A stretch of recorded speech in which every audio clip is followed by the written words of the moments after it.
Sejam bem-vindos à ESEC TV, o magazine da Escola Superior de Educação de Coimbra, na RTP2. Durante a próxima meia hora, fique connosco. Apresentamos um espetáculo em estreia nacional, 1996, Ryuichi Sakamoto, pelo Trio Ensemble e em formato multimédia. É um concerto inédito na Europa. As partituras desta obra foram disponibilizadas em exclusiva a este trio, que se apresentou pela primeira vez em Portugal, no Teatro Académico de Gil Vicente, em Coimbra.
Esta ideia é de facto uma ideia antiga e surgiu há cerca de 11 anos atrás, quando me ofereceram o disco que vamos apresentar hoje. Eu de facto nunca tinha ouvido falar do Sakamoto e ouvi aquele disco e de repente fiquei apaixonado.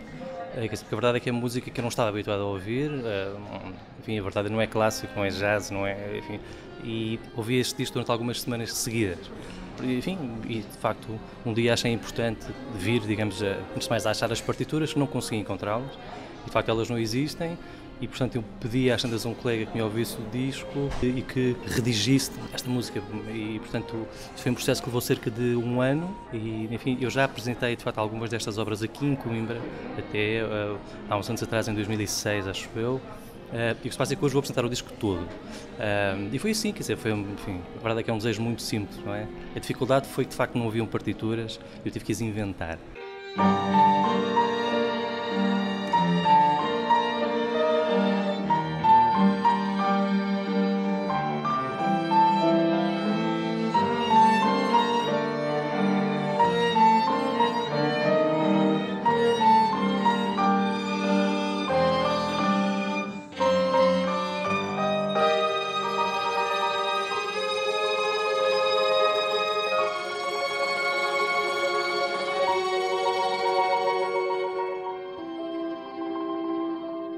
Algumas das obras são de facto muito arrojadas, existem outras muito belas, em que a beleza depende de uma torrente, e portanto, enfim, a verdade é que não causa só uma sensação, mas várias sensações, enfim, interessantes e belas todas.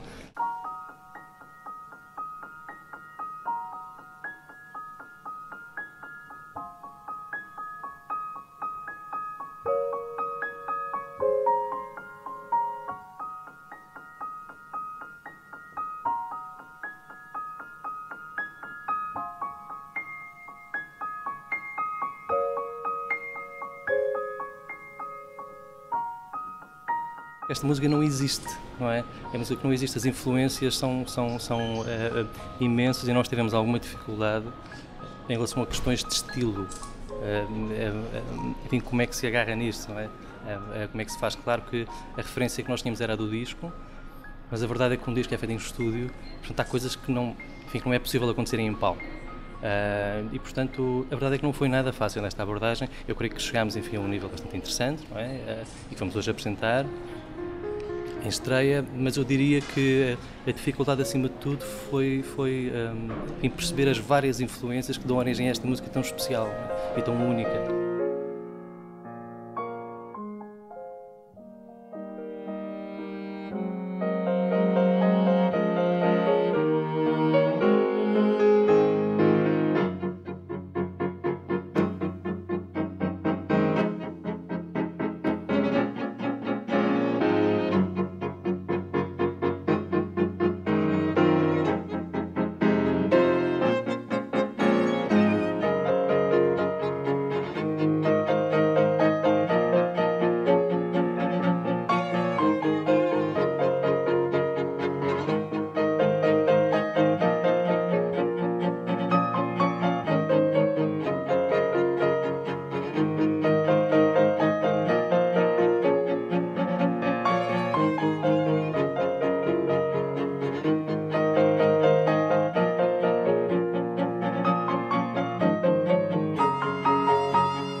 Coimbra tem vindo a acolher nos últimos anos os meus projetos e, portanto, é muito interessante porque acho que é a cidade em que mais toco, sendo eu, enfim, de outro local. A verdade é que nos últimos anos as estreias dos meus espetáculos novos vêm aparecendo, é aqui em Coimbra que eles acabam por estrear, portanto é muito interessante isso.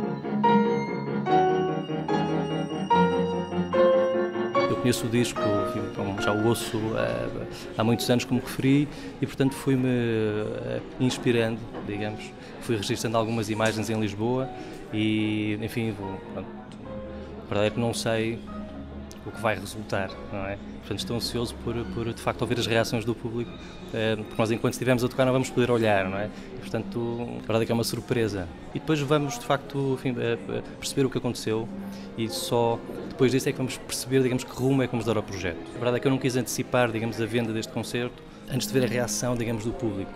Isso é muito importante, percebemos onde é que se pode encaixar, digamos, esta música, este projeto, porque é algo que eu nunca vi em Portugal e, portanto, vamos ver.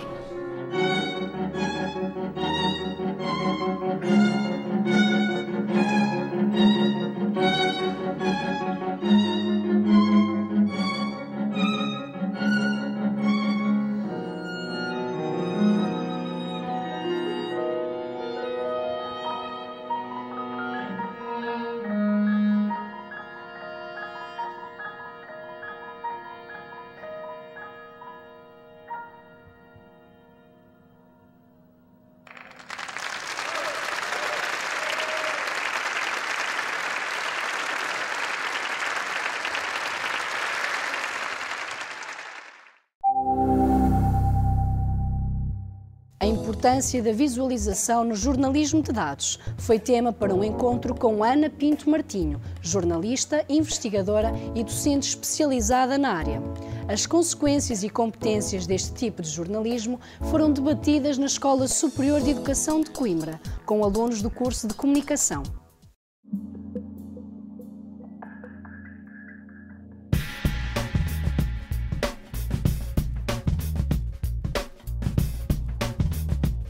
O jornalismo de dados consiste basicamente de uma forma muito simples numa combinação entre o que é o jornalismo e todas as técnicas que têm a ver com o jornalismo, não é? A parte deontológica, tudo aquilo que é o jornalismo em si e os dados, certo?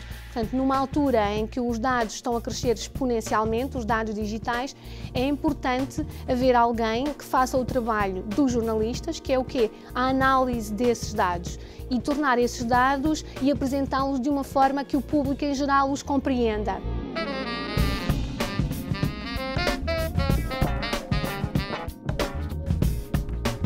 Eu sou jornalista, não é? E uma das razões que me levou a trabalhar jornalismo de dados tem a ver com uma área que me é muito grata e que eu gosto muito, que tem a ver com a transparência, com as questões ligadas à cidadania. E como eu acho que a questão do trabalhar com dados e do aprofundamento do tratamento de dados pode ser muito importante para a transparência e também para o trabalho de jornalismo e que pode fazer uma grande diferença, inclusive até a nível social. A nível da transparência, por exemplo, há algumas diferenças legais entre, por exemplo, os Estados Unidos e a Europa, não é? Que fazem com que haja aqui alguns problemas de transparência. E a nível legal, por exemplo, na Europa há uma maior proteção dos dados e uma maior força na proteção dos dados privados. Não quer dizer que nos Estados Unidos também não haja a proteção de dados privados, mas em geral os dados são muito mais abertos.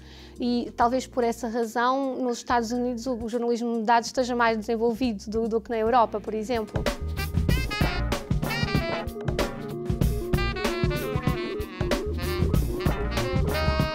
Há uma questão muito importante que tem a ver com as competências dos jornalistas, não é? Que eu acho que é importante preparar os jornalistas também para isso, os futuros jornalistas e aqueles que também já estão nas redações, porque de facto há uma série de competências e os dados crus só por si não valem nada. É preciso que venha um jornalista com aquilo que é o seu trabalho de jornalista e que os torne interessantes para que o público os consiga compreender.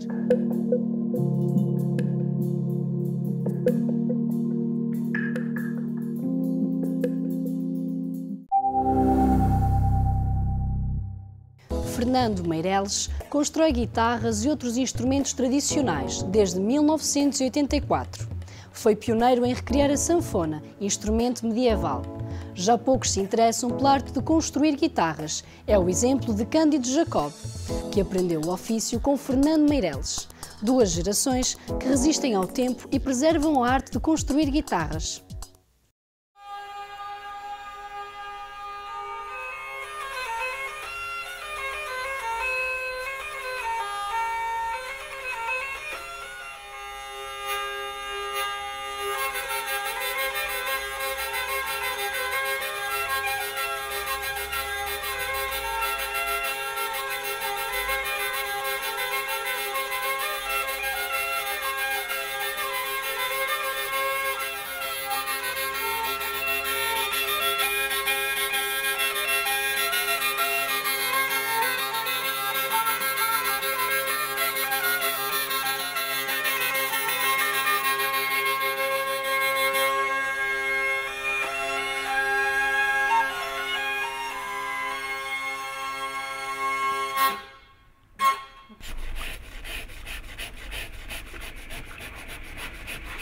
Eu vim para Coimbra nos anos 80, no início, mais ou menos em 1983.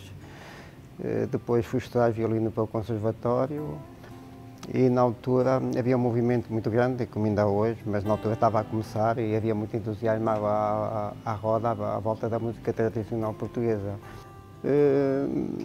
E tinha um cavaquinho comprado em uma loja vulgar, que era um dos instrumentos que existiam na época, que era um cavaquinho feito em Braga, como ainda hoje são a maior parte dos cavaquinhos, que não tem preocupações nenhumas de rigor, de instrumento de qualidade, de maneiras de qualidade, são feitos com intenções mercantilistas. E eu, nas minhas demandas sobre o violino, eu andava a estudar violino, li algumas coisas sobre construção de instrumentos dos violinos, sobretudo os Stradivarius, as técnicas usadas no século XVI e XVII.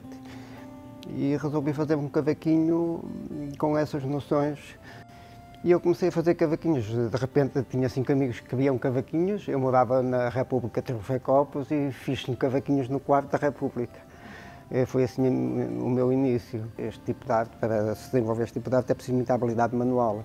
E eu então trazia isso da minha meninice, eu desenvolvi muita habilidade manual. Aqui na Tuna havia uma grande escola de bandolins, instrumento de plectro, comecei também a fazer bandolins e a reparar bandolins e fui andando assim. Depois, mais tarde, começaram aqui a aparecer estudantes com guitarras para pequenas reparações, como eu estava aqui à mão, dava muito jeito, ainda hoje isso acontece. As coisas cresceram assim de uma forma natural, foi a minha dedicação a isso, o querer, o gostar dos instrumentos e o querer melhorar os instrumentos tradicionais portugueses.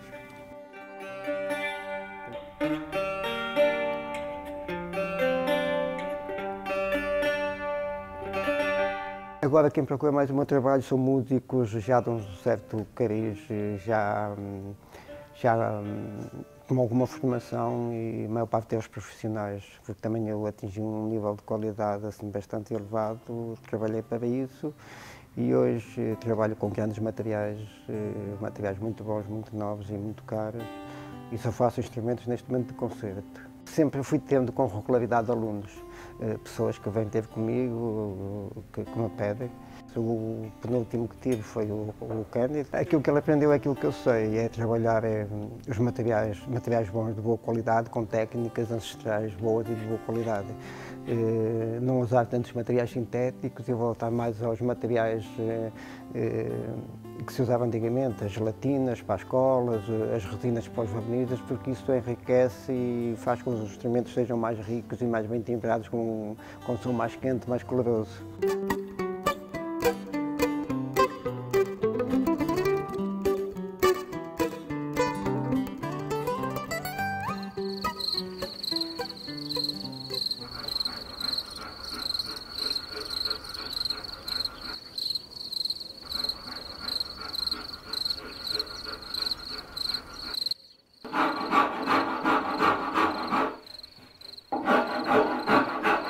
O interesse começou sempre pelo meu interesse pela música e desde os meus 7 anos que toco piano e guitarra e bateria e todo o interesse começou aí. Já conheci o nome de Fernando Meireles cá em Coimbra, um grande construtor de instrumentos e acabei por ir lá ao ateliê dele, bater à porta. E ele, pronto, recebeu-me sem algum problema, só disse que eu teria de comprar algum material e pronto, e logo comecei.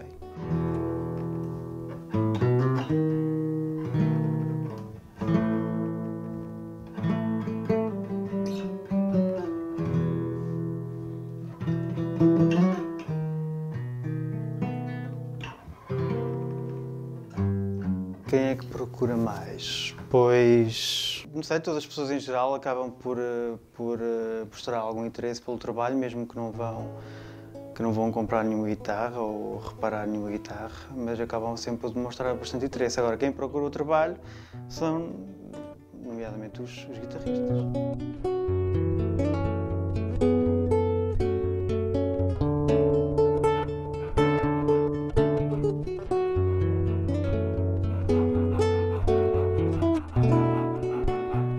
Esta foi a primeira guitarra que eu construí no ateliê do Fernando Meireles. Processo: procurar madeiras, que também já é um problema de encontrar madeiras de boa qualidade. E é, pronto, segundo o molde que eu tenho aqui atrás, vai-se moldando a madeira com ferro quente e pronto, depois é tudo uma questão de simetria, paciência e precisão. O primeiro trabalho foi uma guitarra clássica. Foi uma questão só de saber como é que, os princípios básicos da construção de uma guitarra. E saber como é que funciona o instrumento antes de o construir, claro que facilita muito mais. Onde é que as pessoas podem conhecer e contactar-te, conhecer o teu trabalho? No Facebook. No Facebook há o Cândido Jacob Luthier, no Facebook, fácil de encontrar. Tem lá os meus contactos e acho que é fácil.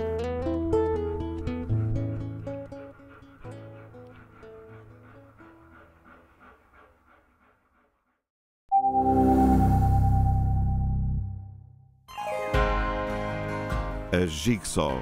A banda de Coimbra celebra 14 anos de canções com surpresas e convidados especiais. Concerto duplo, sexta e sábado, no Salão Brasil. From the lies we've been told. Regressamos uma última vez ao Festival das Artes de Coimbra, na sua 5ª edição, para recordar o recital de piano com António Rosado, Pastoral. O Anfiteatro Colina de Camões, na Quinta das Lágrimas, foi o palco para este recital, numa fria noite de verão.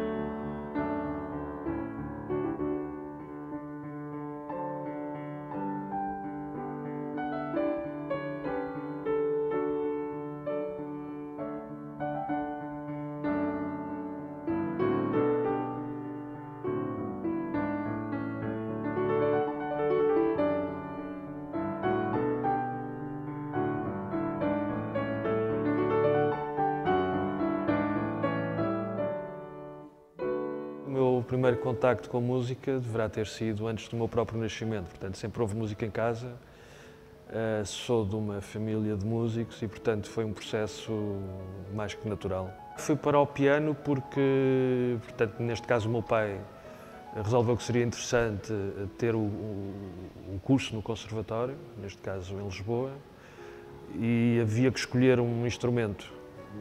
E eu, na altura, escolhi somente por ser o mais abrangente em termos harmónicos e para tudo o que seja análise, composição, pareceu-me que era o mais indicado.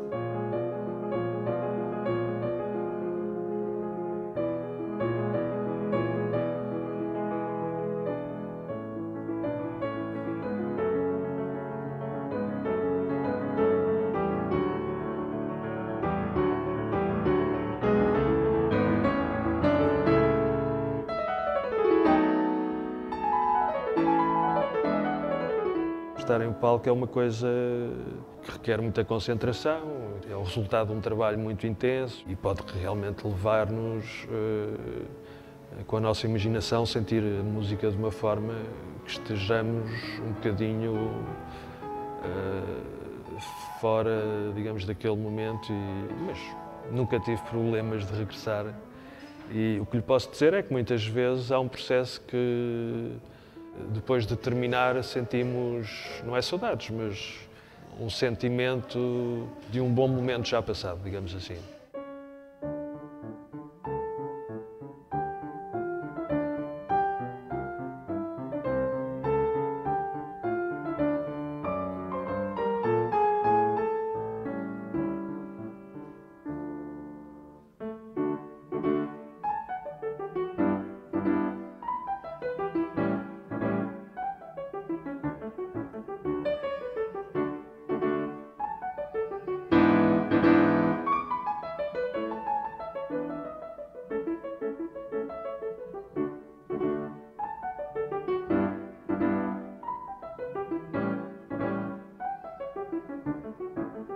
Eu pus várias hipóteses e por acaso gostei desta porque, em primeiro lugar, são tudo obras fantásticas, 3 compositores que são dos meus preferidos. No caso de Beethoven saiu um bocado naturalmente porque vem no seguimento de uma integral das sonatas que fiz o ano passado e, portanto, acabei ainda há relativamente pouco tempo.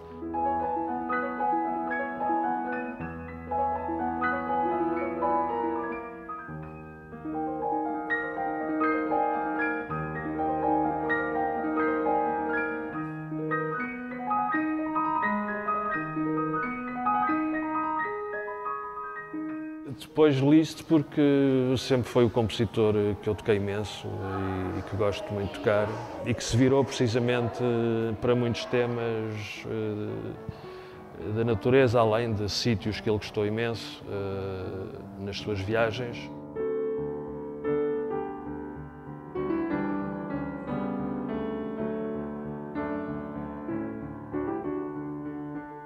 A segunda parte poderia efetivamente ser muito diferente, mas eu escolhi os prelúdios, este caderno de prelúdios de Debussy, não que todos eles tenham a ver com temas de natureza, que nem todos têm, mas é uma música tão imaginativa e por vezes leve e por vezes sugestiva, que eu acho que ficaria aqui muito bem neste quadro, muito bonito.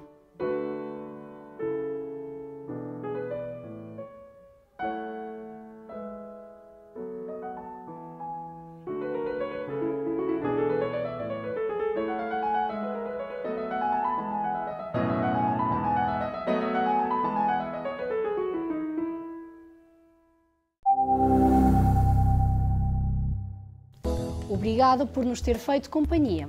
Voltaremos com mais propostas já na próxima emissão. Até lá!